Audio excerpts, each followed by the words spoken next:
Good evening, tasters. Nivola here again, and another nightcap note.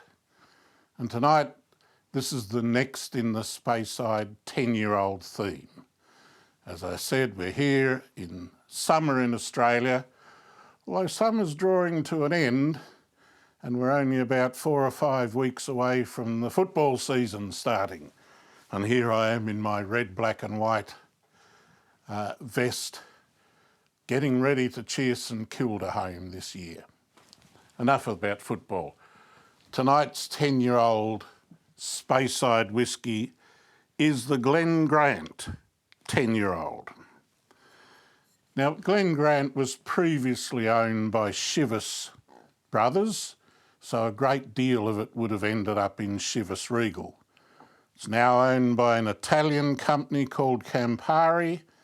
It's the biggest seller in Italy. Glen Grant have been making whisky for a long time. I think it says here on the bottle, established in 1840. So one hopes that over all that time they've been getting it right. Well, it's a pale straw colour. Pretty indicative that there's probably no colouring in this. But it looks appealing. It's got a very nice nose. There's a lot of sweetness in there. Vanilla, toffee apple,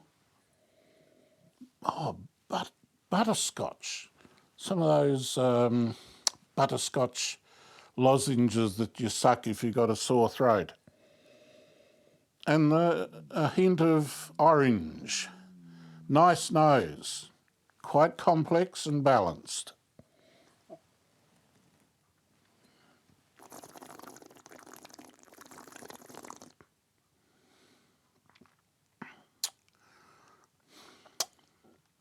Oh, yum. That's smooth and delicious. A little bit of spiciness, but there's also lots of Maltesers, which is a chocolate malt ball here in Australia. Lots of vanilla and sugar, and yet the finish is dry and clean. It's a reasonable length. Maybe there's a slight hint of peat. Perhaps I'm imagining it. It's really nice. This comes in at 40%, and here in Australia I can buy it for $60, which is, as somebody recently described, as cheap as chips. For those of us who can't afford the older whiskies, it's nice to know that whiskies like this one are out there. Good for beginners, nice, easy, pleasant drinking. My one regret is that when I visited Glen Grant in 2007, the tasting area was closed. Imagine the fun I could have had if it was open. Glen Grant 10-year-old.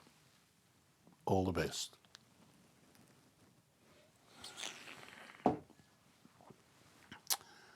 Very handy drop.